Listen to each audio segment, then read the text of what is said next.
আসসালামু আলাইকুম ওয়া রাহমাতুল্লাহ। স্বপ্নের ইনকিউবেটরের নতুন আরেকটি প্রতিবেদনে আপনাদেরকে স্বাগতম। স্বপ্নের ইনকিউবেটর থেকে আমি রয়েছি মোহাম্মদ মনির জামান মনির।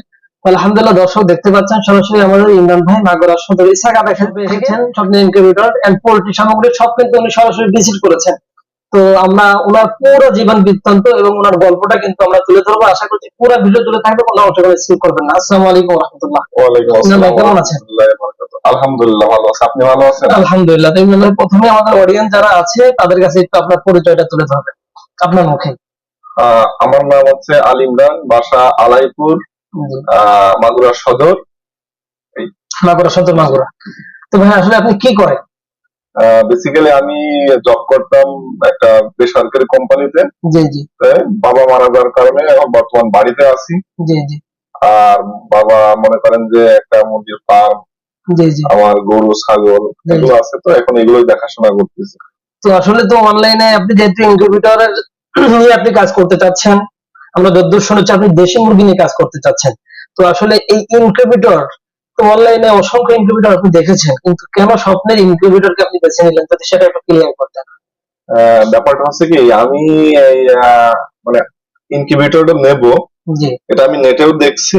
জি প্লাস হচ্ছে আপনার ভাবছি যে বিশ্বস্ত লোক জি নেটে আছে, জি নেটে কিন্তু আমরা তো নেটে কাজ করি আলহামদুলিল্লাহ। নেটে কিন্তু অনেকেই ফেক হয়, জি ফেক হচ্ছেও। জি জি দেখেন, আমি এটা খুঁজছিলাম যে আমার আশেপাশে মাগুরাতে বা ঝিনাইদহ আমার জি হাতের কাছে যদি এরকম কিছু হয়, জি সেটা আমার জন্য বেটার হবে। জি জি জি কারণ মনে করেন যে এটা যদি কোনো নষ্ট হয়, তাহলেই তো আমার মনে করেন যে আমি তো বুঝি না, জি জি জি সেই ক্ষেত্রে মনে করেন যে আমার দরকার।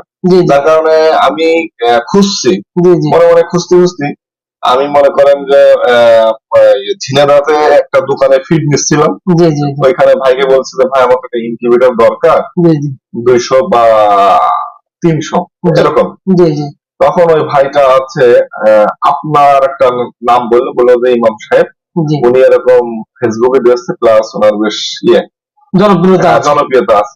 জি তো আমার বলতেছে, আমি বললাম যে ভাই তাহলে ওনার নাম্বারটা দেন বা কোথায় থাকে। বলছে জি যে জি আমার সাথে তো মানে নেই, নাম্বার নেই, তবে আপনি আছে দুধসর। জি জি হ্যাঁ, আমাদের দুধসর। একটা মসজিদের ইমাম হ্যাঁ, খতিবের দায়িত্বে আছে। তো আমি বললাম ঠিক আছে, এইটুক নিয়েই আমি আমি সার্জিক্যালের ব্যবসা করি। জি জি চাকরি ছেড়ে দেওয়ার পরে এখন সার্জিক্যালেরও ব্যবসা করি। জি তবে ঝিনাইদহ একটা ভাইয়ের সাথে আমি গল্প করতেছি, ওই ভাইয়ের দোকানে একটা ছেলে থাকে, জি ওর বাড়ি আছে আপনার ভাটই। জি তো ছেলেটা বলতেছি যে লিমন, ওর নাম লিমন, যে আমার একটা ইনকিউবেটর দরকার দুধসর, জি ওইদিকে একটা ইমাম সাহেব বানায়, জি তো একটু খোঁজ নাও তো। ওর একটা বন্ধু ওই ওই গ্রামে, জি ওরে ফোন দিছে। জি দিলি বললো, সে ছেলেটা বললো যে আমার বাড়ির সামনেই, মানে আপনি ওইখানে জি বসে আমাদের। বা আপনাকে চেনে জি সে। জি আমি বললাম যে তাহলে নাম্বারটা আমার দাও। জি জি তখন ওই ছেলেটা ফেসবুকে আপনার নাম্বার দিল, মানে জি একটা দিল। স্ক্রিনশট পাঠাই দিন। হ্যাঁ, স্ক্রিনশট দিল। আর জি আপনার আছে, আপনার ইয়ের আছে, দিল ফেসবুকে আপনার আছে সেই ওইটা দেওয়ার পরে জি জি আমি লিংকটা দিল, ফেসবুকে লিংক। ফেসবুক লিংক দিল, জি জি দিয়ে আমিও সার্চ দিলাম, আপনার ইয়েগুলো সব চলে আসলো। জি জি আসলে এক এক করে দেখতে হ্যাঁ লাগবে। হ্যাঁ, দেখতে লাগলাম। হ্যাঁ আর ওইখানে আপনার নাম্বারটা স্ক্রিনে দেওয়া আছে, নিলাম। জি নেওয়ার পরে আমি ফোন দিছিলাম, জি আপনি ব্যস্ত ছিলেন, জি জি মানে 5-7 বার দিছিলাম। জি জি তো আপনি 5-7 বার না, 16 বার। ওটা হ্যাঁ, ও প্রথম দিনের কাহিনী 5 প্রথম বার। প্রথম হ্যাঁ, ওই দিন দিন। কথা হয়েছে। তারপরে আমি ওই যে ভাইয়ের সাথে আমি ব্যবসা করি, তো জি উনিও আপনাকে ফোন দিছিল 2 বার না 3 বার, দেওয়ার পরে মানে আপনি ব্যাগ দিলেন, জি কথা হলো। জি কথা এটা হলো প্রথম দিনের ঘটনা। জি হ্যাঁ, প্রথমে যে আপনি যখন বললেন মাগুরায় আমার বাড়ি, জি মাগুরাতে আছে, আমি বললাম যে তাহলে জিজ্ঞাসা করে কোন জায়গা। জি আমি তো আমার বাড়ি তো যেত মাগুরাতে জি জি সদরে। জি তা আপনার আছে বললো যে মোল্লাপাড়া পুলিশ ফাঁড়ি। পুলিশ ফাঁড়ি। জি আমার ঠিক আছে, আর লাগবে না, আমি খুঁজে নেব না। জি জি তারপরে মনে আপনার করেন এখান থেকে আধা ঘন্টার পথ। হ্যাঁ, আধা ঘন্টা পর জি জি বাড়ির থেকে 6টার পরে আর কি আমি আর আমার বাবা আসছিলাম, জি জি এসে দেখে গেলাম। জি জি দেখে তো আপনার এর ভিতরে আরেকটি কথা বলি দর্শক, আপনি কিন্তু আমাকে 16 বার ফোন দিয়েছিলেন মাগরিবের নামাজের কারণে। আমি ফোনটা যেদিনকে আসি। ভাইব্রেশন করার কারণে সবচেয়ে মজার বিষয় হচ্ছে, যদিও আসলে কষ্টের একটা বিষয় এখানে থাকে, উনি আমাকে 16 বার ফোন দিয়েছিলেন, কিন্তু আমি এমন একটা জায়গাতে অবস্থান করেছি, এখানে 1 মাসও কিন্তু হয় নাই। আমার বাসাটা মাঝে মাঝে বা আমার কারখানা মাঝে মাঝে আমি ভুলে যাই। আশ্চর্যের ব্যাপার, উনি সরাসরি আমাদের সবাই কিন্তু চলে এসেছিলেন। জি। এটা আল্লাহ তাআলারই একটা বিশেষ নিয়ামত আমি মনে করি। তো ভাই আসলে সেদিন সরাসরি আমার কাছে এসেছিলেন, এসে আমার কাছে মোটামুটি 5 থেকে 10 মিনিট থেকেছিলেন। জি জি তো থাকার পরে আপনি তো অবশ্যই আপনি নিজেও বলেছিলেন যে ভাই আমি 16 বার ফোন দেওয়াই ফোনটা রিসিভ না করা কিন্তু আমি প্রচুর বিরক্ত বোধ করেছি, কিন্তু আপনি যখন আমার কাছে ছিলেন থাকার পরে দেখলেন 10 মিনিটে মিনিমাম কয়টা ফোন আসতে পারে। জি, জি, হ্যাঁ দেখছি অনেক বড় অনেকবার। মানে এক কথায় অনেক ফোনের পরে আপনার ফোন। মানে আপনার সাথে আমরা যে ভালো করে কথা বলবো সেই সময়টাও পাচ্ছিলাম না। না না উনি আমি ফোনের পর ফোন। উনি আমাকে কিন্তু বারবার বলছিলেন যে ভাই ফোনটা রিসিভ করে ফোনটা, মানে একটা মানুষ আমি কেটে দিচ্ছিলাম বারবার, কারণ উনি আমার মেহমান সরাসরি এসেছেন, কিন্তু একটা পর্যায়ে উনি দেখলেন যে আমি কেন কেটে দিচ্ছি, কারণ কাটতে কাটতে মোটামুটি আকারে পুরো সময়টাই চলে গিয়েছিল। তো দর্শক আসলে এইভাবেই কিন্তু আমরা ব্যস্ততার ভিতরে থাকি শুধু আপনাদের কারণে, যে আপনাদের একের পর এক ফোন ঢুকে, এই জন্য আমরা কেটে দিয়ে গেল তাতে করে আমরা সময় করে আবার আপনাদেরকে ব্যাক দেবো। এই ক্ষেত্রে আপনাদের কিন্তু বিষয়টা একটু ধৈর্য ধরতে হবে। কি বলেন ইমরান ভাই, এই ব্যাপারে আপনি কি বলেন? হ্যাঁ হ্যাঁ অর্থাৎ আপনার যে ক্ষোভটা ছিল কিছু তো থাকার পরে কিন্তু আমি মনে করি এটা কিন্তু নিরসন হয়ে গেছে। ব্যাপার আছে। প্রথম অবস্থায় তো একটু ইয়ে হচ্ছিল, যখনই দেখলাম যে আপনি একটা নতুন জায়গা আসছেন, জি জি এই এরপরে যে প্রেশার দেশের সাথ সব সেই মিলে হিসাবে না দেখলাম যে না ঠিক আছে ওই যাক আলহামদুলিল্লাহ। ইমরান ভাই এখন তো আপনি সরাসরি এসেছেন, আপনার জেলা আমার জেলা এক জায়গায়, অনেকেই কিন্তু অনলাইনে আমাদের কাছ থেকে অর্ডার করতে মানে দ্বিধাদ্বন্দ্বের ভিতরে পড়ে থাকে। তো সেক্ষেত্রে আপনি কি বলবেন, আপনার মূল্যবান বক্তব্যটা যদি আপনি একটু ক্লিয়ার করতেন। ব্যাপার হচ্ছে যে আমরা অনলাইনে মানে বিশ্বাস করবো এরকম যে ভাই যেহেতু একটা হাফেজ, জি। তার ইসলামিক লেবাস আছে, মুখে দাড়ি আছে, আমাদের মতো লেবাস হ্যাঁ। পরে অনেকেই হ্যাঁ অর্ডার ঠিক করছে। আছে, এগুলো নিয়ে করে। জি তারপরে হচ্ছে যে আপনার তো ইয়ে আছে, আপনার একটা স্থানীয় একটা কারখানা আছে, কারখানা আছে, প্লাস যারা প্রতারক তাদের তো এগুলো থাকে না, এগুলো এটা থাকে। সবচেয়ে বড় দুঃখ। তারা মানে তারা ইচ্ছা করলে এসে দেখে অর্ডার দিয়ে এখানেও নিয়ে নিতে যেতে পারবো, পারবে। অনলাইনেও নিতে পারবে, যাদের হ্যাঁ, ব্যক্তিগত নিতে স্বাধীনতা। পারবে। আচ্ছা যাই হোক, আমরা মূল ব্যাপারে আসি ইমরান ভাই। তো আসলে আপনি তো অনলাইনে অসংখ্য ইনকিউবেটর দেখেছেন, এবং আপনার জন্য যেটা বানিয়েছি সবচেয়ে ইনকিউবেটর থেকে, সেটাও তো সরাসরি আমি আপনাকে মোটামুটি 10-15 মিনিট বোঝানোর জন্য চেষ্টা করেছি আমি আমার দিক থেকে, এটা ইনকিউবেটর কিভাবে আপনি ব্যবহার করবেন। তো সব মিলে আপনি তো অসংখ্য ইনকিউবেটর দেখেছেন, যেহেতু এত টাকার একটা ইনকিউবেটর অবশ্যই আপনি বিভিন্ন জায়গায় আপনি দেখেছেন, শুনেছেন, বুঝেছেন, সব মিলে এই ইনকিউবেটরটা আপনার কেমন মনে হয়েছে? আমার কাছে মানে আমার মনের ভিতর মনের মানে মতো হয়েছে বা পছন্দ হয়েছে। অর্থাৎ আমি কিন্তু আমি একটা- আপনার অবস্থা অনুপাতে আপনি আমাকে সঠিকভাবে বোঝাতে পারেন না, আমি কিন্তু আপনার থেকে বুঝে নিছি জি জি যে আপনি কি মুরগি নিয়ে কাজ করেন, আপনার জন্য কেমন মেশিন উপযোগী। অর্থাৎ আপনার এবং আমার উভয় সাজেশন করে কিন্তু আমাদের এই ম্যাচটা কিন্তু তৈরি করা। তো যাই হোক ইমরান ভাই, এখন আপনি এই ইনকিউবেটর দিয়ে আপনার স্বপ্নটা যদি আপনি ক্লিয়ার করতেন, আপনার স্বপ্নটা কি? মানে আসলে তো আমি তো চাকরি বাকরি করছি, বিভিন্ন জায়গায় ঘুরছি, জি জি তো আবার নেটেও দেখছি অনেকে সফল হচ্ছে। জি জি তো আমার বাড়িতে গরু ছাগল আপনার হাঁস মুরগি জি আছে, তো মুরগি থেকে দেখছি যে আমি এই এই মানে দেশি মুরগির আগে কিন্তু আমার ইয়ে ছিল, ব্রয়লার ছিল, ব্রয়লার ছিল। জি খাওয়ার জন্য 10-15টা মতো পাল ছিল। জি সেখান থেকে তারা সফল, জি 4 কেজি বের হয়েছে, আপনার প্রায় 38-40 কেজি 4 জি কেজি জি হয়েছে। তো আমার মা আব্বা বললো যে আমার 100 মুরগি তুলে দাও।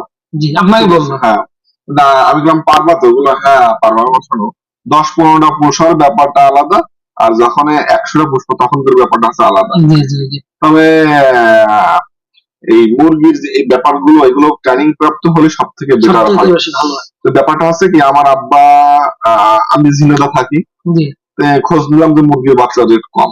জি তো শীতের সময় তো জি আব্বা ওই সময় শীতের ভিতরে যায়, ওই রাত্রেই জি রাত তখন 7টা-8টা বাজে, জি প্রচন্ড শীত, ওর ভিতরে নিয়ে আসছে বাচ্চা, নিয়ে এসে সে তো আপনার হচ্ছে এই মানে যে ইয়ে করে করা Brooding. হয়, ব্রুডিং করা হয়, জি ওই জায়গাটা কমপ্লিট ছিল না। বাচ্চাটা নিয়ে এসে 2 থেকে 3 ঘন্টা মানে এভাবে রাখছে, জি জি যেহেতু প্রচুর শীত। জি তো পরে 3 ঘন্টা লেট করার পরে তারপর ব্রুডিং এ গেছে, জি দিয়ে তাপমাত্রা ভালো করে বুঝতে পারিনি তারা, জি জি তো বাচ্চা ঠান্ডা ঠান্ডা লেগে গেছিল। আর আমি যেহেতু ফার্মেসি নিয়ে কাজ করি, জি জি আপনার মোটামুটি একটা আমার একটা ছিলেন। নলেজ আছে। তারপরে আমি এই ভাইদের সাথে কথা বলে জি জি জিনাত একটা ডাক্তারের সাথে সরাসরি মধ্যে দেখালাম, দেখায় সঙ্গে সঙ্গে ইয়ে দিল, জি জি মেডিসিন দিল, আমি মেডিসিন নিয়ে বাড়ি চলে গেলাম। জি জি জি তাই মনে করেন ব্যবহার করার পর আল্লাহ দিলে এখন মোটামুটি হ্যাঁ ভালো হলো। এখন মোটামুটি সব মিলে আপনার দেশি মুরগি নিয়ে আপনি কাজ করছেন। তারপরে জি জি মানে পোল্ট্রিতে না বুঝলেই কিন্তু আপনার প্রচুর পরিমাণ ক্ষতির সম্মুখীন। সম্মুখীন থাকে। জি তো আমি দেখলাম যে পোল্ট্রির থেকে আমি দেশিটা দেশি যেহেতু দেশি দেশি রোগ প্রতিরোধ মাংসের মতো ক্ষমতা, মাংস আর কিছু হতে পারে না অন্তত। জি জি রোগ মানে রোগ প্রতিরোধ ক্ষমতা ভালো, জি, যার কারণে এটা এবং দেশির মানটা সবসময়ের জন্য ভালো। ভালো থাকে। এটা নিয়ে কিন্তু নতুনরা কাজ করলে জি, সফল হবে। বাংলাদেশ আরো সামনের দিকে আগানো সম্ভব। আমার তো মনে করেন যে 5-7টা করে মুরগি বসায়, মনে করেন আজকে প্রায় আমার খামারে 200 মুরগি 200 মুরগি আছে দেশি আছে মুরগি। আল্লাহর রহমতে। এগুলোর চাহিদা কেমন? চাহিদা ভালো, এর চাহিদা গ্রাম থেকে গত মাসে তো আপনার দিতেই পারিনি, আসে নিতে সে কথা, যাচ্ছে। আপনার যে উৎপাদন আপনি দিতে হিমশিম খাচ্ছে, এইবার মনে করেন আল্লাহ দিয়ে মনে করেন যে বাড়ি পার থেকে বিক্রি হচ্ছে 500 করে বিক্রি করতেছি, মানে দামটা অনেক হ্যাঁ, হাই। দামটাও ভালো পাচ্ছি, আর বাড়ি পার থেকে নিয়ে এখন আশা যাচ্ছি। করছেন যে যদি আমি ইনকিউবেটর নিয়ে আমি মোটামুটি একটা সফলতার দ্বার প্রান্তে পৌঁছে জি, যাব। জি, জি, তো যাই হোক ইনশাআল্লাহ। ইমরান ভাই, এখন আপনি তো একা সফল হলে হবে না, আমাদের বাংলাদেশে অনেক বেকার যুবক ভাইরা আছে, আমার আপনারই ভাই তারা। তো তারা যদি আসলে বিশেষভাবে আমাদের মাগুরা জেলা, আমাদের মাগুরা জেলার মাগুরা মোহাম্মদপুর থানা আছে, শালিখা আমাদের শালিখা থানা আছে, শ্রীপুর থানা আছে, এই আমাদের সদর আছে, সবই তো আমাদের। তো আমাদের সদর, এই সদরের ভিতরে বলেন, মোহাম্মদপুর বলেন, শ্রীপুর বলেন বা শালিখায় বলেন, আমাদের এই ভিডিও দেখে কেউ যদি আপনার কাছ থেকে প্রিয়, কারণ বর্তমান কিন্তু দেশি মুরগি বাংলাদেশ থেকে কিন্তু আসলে প্রথম হতে শুরু করছে বলা যায়। দেশি মুরগি নিয়ে মানুষ কিন্তু কাজ করছে না, বিদেশি নিয়ে ছুটছে। জি, জি, তো আসলে দেশি নিয়ে যদি কেউ কাজ করতে চায়, দেশি আসলে আমাদের ন্যাচারাল খাবারটা বেশি খাওয়াতে কিন্তু প্রফিটটা বেশি থাকার সম্ভাবনা থাকে, আমি যতদূর মনে করি। তো কেউ যদি আপনার কাছে পিওর দেশি মুরগির বাচ্চা নিতে চায়, অর্থাৎ তার নতুন উদ্যোক্তা জীবন শুরু করার জন্য, তো সেক্ষেত্রে আপনার, যেহেতু আপনি মেশিন নিচ্ছেন, আপনি দিতে পারবেন কিনা যদি একটু clear করেন। ইনশাআল্লাহ আমার ইচ্ছা আছে যে আমি বাচ্চা উৎপাদন করে যারা আগ্রহী নিতে, জি। অবশ্যই আমি দেবো। এবং শুধু আগ্রহী হলে হবে না, আপনি প্রথমে বলেছিলেন যে ভাই কিন্তু কিছু অভিজ্ঞতা প্রয়োজন। হ্যাঁ। অর্থাৎ আপনি যেমন ডাক্তারকে দেখিয়েছিলেন, জি, জি। বা আপনি যেহেতু দীর্ঘদিন এই মুরগি নিয়ে কাজ করছেন, অবশ্যই আপনার কিন্তু প্র্যাকটিক্যাল কিছু অভিজ্ঞতা রয়েছে। কেউ যদি আপনার কাছে বাচ্চা নেই, তো সে সাপোর্ট পাবে কিনা যদি একটু ক্লিয়ার করতেন। ইনশাআল্লাহ আমার কাছ থেকে বাচ্চা নিলে তার মনে করেন যে আমি এই সম্পর্কে মোটামুটি আমার জি, জি, ধারণা জি। আছে, তো আমি আপনি তাকে ফেরত পর্যন্ত তাকে পৌঁছে সব গিয়েছেন। ধরনের জি, জি। আমি সব ধরনের সাপোর্ট যাক আলহামদুলিল্লাহ, দর্শক ইনশাআল্লাহ। ঈশান আদান দিয়ে দিচ্ছে, আমাদের ইমরান ভাই মাগরিবের পরে এসেছিলেন, আমরা কথা দীর্ঘায়িত করবো না। আমরা কিন্তু মোটামুটি আকারে জানার জন্য চেষ্টা করলাম যে আমাদের ইমরান ভাই উনি কিন্তু এখন দেশি মুরগি নিয়ে কাজ করছেন, এবং এক কথা বলতে উনি সফল। কিন্তু ওনার যে সফলতার হিমশিম খাচ্ছিল কিন্তু বাচ্চা উৎপাদনের ক্ষেত্রে, উনি আগাতে পারতেছিলেন না। তো এখন সেই স্বপ্নটাও কিন্তু স্বপ্নে ইনকিউবেটরের মাধ্যমে পূর্ণ হলো। তো আমরা যারা বেকার রয়েছি, বেকার বসে না থেকে সামান্য কিছু টাকা ইনভেস্ট করে, অর্থাৎ 200-500 বা 100 বা 50 পিস বাচ্চা কিনে 2-5 হাজার টাকা দিয়ে কিন্তু আমাদের উদ্যোক্তা জীবন শুরু করে, আমরাও কিন্তু ডিম, এই বাচ্চাগুলাকে অ্যাডার করে, অর্থাৎ ডিমে এনে এ ধরনের ছোট্ট একটা ইনকিউবেটর দিয়ে কিন্তু আমরাও কিন্তু আমাদের স্বপ্নগুলো বাস্তবায়ন করতে পারি। তো দর্শক, আজকের মতন এই পর্যন্তই, দেখা হবে পরবর্তী নতুন আরেকটি প্রতিবেদনে। পরবর্তী প্রতিবেদন দেখার আমন্ত্রণ রইল। তো সে পর্যন্ত সকলে ভালো থাকবেন, সুস্থ থাকবেন। আল্লাহ হাফেজ, আসসালামু আলাইকুম ওয়া রাহমাতুল্লাহ। ভাই দোয়া চাই ইনশাআল্লাহ। ইনশাআল্লাহ।